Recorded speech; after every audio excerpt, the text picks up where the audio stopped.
In today's book, a series of giant coincidences leads the Hardy Boys to take on the largest terrorist supplier in the world, Evil Inc. Fun fact, most book catalogs can't handle the book's title, so they list it as Evil Incorporated. In the actual book, the villains are called Raynar and Company, but that sounds more like a sitcom than a crime ring. The book begins by rewriting the end of the last book. Now the Hardy Boys are unofficial employees of the network. Their contact is the Gray Man, who seems to only do two things in this series. One, he explains the plot of the book. Two, he's a damsel in distress. The Gray Man goes into damsel in distress mode as two punks start slapping him around. The Hardys save him and he goes into exposition mode. The two punks were small-time crooks who are scheduled to make a purchase from Evil Inc. That's when Frank and Joe get the first bad idea of the book. They decide to impersonate the punks. Meeting the criminals goes surprisingly well, considering that Frank and Joe have no idea what they're doing, and the Hardys are flown to France so they can buy $150,000 worth of guns. And, these were small-time crooks? They sound more like big-time weapons dealers to me. The Hardys are escorted to a gun warehouse by a pretty redhead named Denise. Before you can say love interest, they are arrested by the Surete, the French police. Frank and Joe are taken to a soundproof room so they can be tortured. It's not clear how the French plan on torturing the Hardy Boys. Maybe they'll force them to read bad paperback mysteries or something. Frank starts crying as a distraction, and the Hardy Boys beat up the policemen. They escape the prison by dressing up in policeman uniforms. And yes, there's an awkward scene where Denise and the Hardy Boys change clothes in front of each other. I'm going to ignore that completely and skip ahead to when Frank and Joe get a brilliant idea for stopping Evil Inc. Just like the last book, the brilliant idea is something they should have thought of 40 pages ago.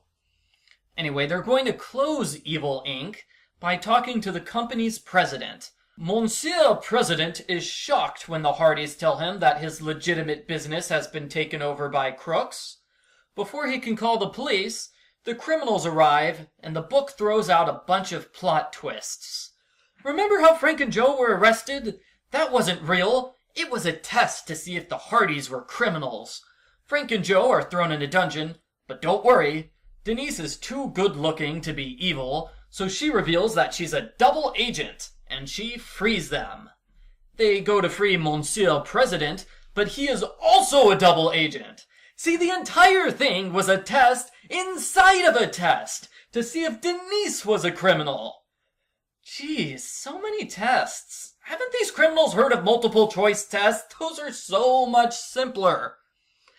Denise and the Hardy Boys escape on horseback, but the horse is also a double agent. The villains chase after them by helicopter. They end up on Normandy Beach, where there's an extended chase sequence.